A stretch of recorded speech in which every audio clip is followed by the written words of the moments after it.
na papia tụbalụ nwunye ime. This guy esemona nyafụlụ enyi nwanyị mgbe ya nọ school ịghọtara kịta ya bụ medical doctor. Na mgbe fa nọ school ka meet this guy ya nọ final year ya nwa nọ first year. Fana abụ wee kwụbanya wee gụgide gosia ịmagoni gaba na medical school na ndị otie mgbe ya ji wee mesịa wee pụta wee nweta ọlụ wee lụba ọlụ. So ka alụbara ọlụ ya wee je kpọta this girl zuko parents ya fa like anya ọsị mana papi abịa like anya too much. Yọrọ na so ọ na-agakwa ịmagonu ka ndị dọkịta si eme always busy always busy. Ọ sị m oge ọbụla nwunye na-eje na family house ha, oge ọbụla nwunye na-aga na family house ha 247 mana ịmagonu n'ama no distantly onwe from nyanwa mana o nwere mgbe ya ji wee suspect ba parent ịmagonu papia n'oge ọbụla o jelu befe na ya ga-akpọ even mami ya ga-akpọ ya sị ya na nwunye nọkwa here na nwunye nọkwa here. So na enwere ka ya si wee suspect nwunye. Ọsị m nne ihe a na-agakwa ihe a na-aga ịmagonu mbọsị nya fọrọ na mbọsị nya fọrọ even before no bịa na agwakwala ya sị ịgbakwana ya bụ medical doctor na fada enwekwa efe ọ bụkwa na ọ bụrụ ife ị ga-ebu ka ị gwakwa ya kịta. Ọsị m nne n'ike gwụrụ ya o n'ike gwụrụ ya n'ịgwa anyị eziokwu na ife gbasara Igbo gị na ya enyere ka o si wee chọọ na ọ mụgokwele ya nwa nke izizi o before ihe a wee mee. Ya ka nwunye nọgidere ọbụna nwunye ji ime ya wee na-akakuleti mgbe ya na ya na-agbafụrụ wee na-asị mba n'afọ a abụrụ nke ya ya wee mee investigeshọn n'elu mee investigeshọn na mee n'etiti na-abụ na enwere ike ịma maka na gịnị mere na uche niile na-asị kedu onye ọ bụ na o nwere ka uche si wee lu na papi ya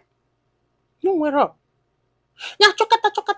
ike kwụrụ ọtọ gbu ya ya confide on mami ya na-asị ya kedu ife ị na-achọrọ ihe a kedu ife ị na-achọrọ ihe a na-efugo na o nwere ife nwunye gị mere ebe ka ọ na-abịa na-ana ọkwa ịghọtago. So for that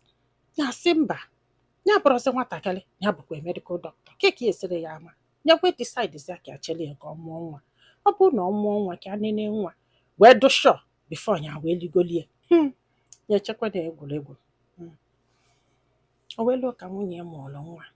ya wee nene ọ bụ na nwa abụrụ nke unu amala onye mụrụ nwa afọ wee bụrụ na papi ya. Ebe afọ ka nọ wee confront onye wee sị ya na ịmụsịrị nwa na ya chọrọ ka gị na ya kpee ikpe na ya chọrọ ka gị na ya gbogo na ya chọrọ ka gị na ya gbede onye mụọrọ gị nwa. Just tell me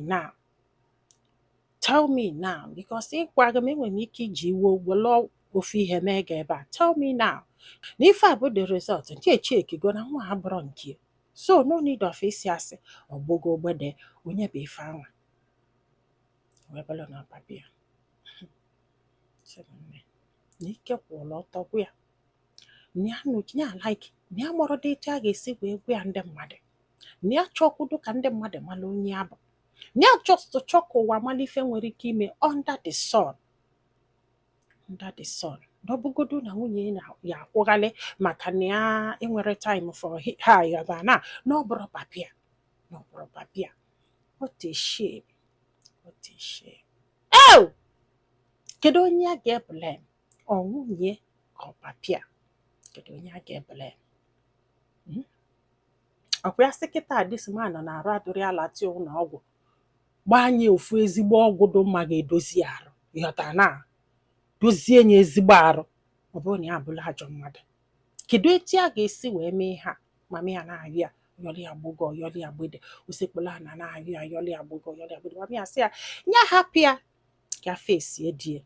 ka ya gbasa the marriage ka ya scatter everything. Ọ ga-abụ ya na-emezie ọ na-eche ka ya consider anya bụ papi ya ịghọrọ na anya mami ya na-emi ya ife nya akwụrụ mami ya n'azụ even when nya bụ papi ya do right ka akwụrụ mami ya n'azụ ka wee chie nya ọnụ n'ala nya chisie nya ọnụ n'anya nya hapụ ya maka na ya anụsigo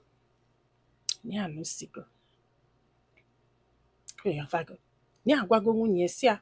na ya megide n'ofem ya imekite were ọnụ gwụgwa mmadụ ihe melụnụ na ihe a ga-eme gị ama ndụsị mma na ya ga-akpụtọ gị kpụtọsịa gị bikos na ọnwa ọganyala ka ọ bụ na kpụtọ gị na famili gị na fama mfe ụzọ kịta ọnya hapụrụ ya mami ya because na ọ dị tọbara nwunye nwa ya ime so ma ọ nụsaghị ya ma ọ nụsaghị ya na mami ya will still go for him abịghọtago mana ụfọdụ ụmụ nwaanyị bụ nnọọ ịtọ kọbọ ya ikpokọta ha ịtọ ele ha ifụrọzi nnọọ nwoke ọzọ papịa jikwa ego na ego ka ọ na-asị ya mebi kedu ihe ọ ga-enye enye amanye nwunye ọ bụgodo nnọọ na ịfụrọzi onye bọdị fụrọzi onye ọzọ ọ bụrụ this guy sị m na ọ bụ na another guy na from ezi onye nwere ike na-ebele eme onwe ya dutoni ada enwe efe yọtara na to be there for her mana nke papịa idukwa ime mana papịa tọbara gị ma bubie ịmasị ka iwepie na-alụ ịmasị ka ime enye otu na-alụ ibubie busie enye mụọ ya maybe na papịa si anya bụ onye ka ọ mụọ yọtara na ya chọrọzi ịgaba deep because n'igbo ya na ya na-abịa ịnọla na kalipụkọ nke asị ya na nke asị ya na enwere ị ga-egbukwa ọchụ ma ọ bụrụ na ijila aka gị togolo nna gị and ị nwere ike lose so many things nna sị gị hapụrụ ya your mother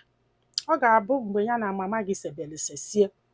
o nwere ike ọ bịaza ka ọ confide ya nyo nkewa i wee gwazi anya ife o mere gị ọma mfe ụkwụ ọ ga-eji wee si ebe afọ ị nọ wee pụọ mana unu na-emekwa mana ụlọ na ọ bụrụzi nwatakịrị ala mgbanye elu dọkwa rel o nwekwara ike unu na-eme ofu mbọsị mpe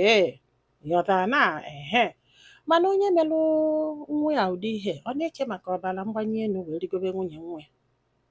ama m na ife a na-emesi na onye bupụta ngị amalụ o nwere ofu papa nya nna dị ga-abịa inwe ifu na ọ kakwụ n'ọkụ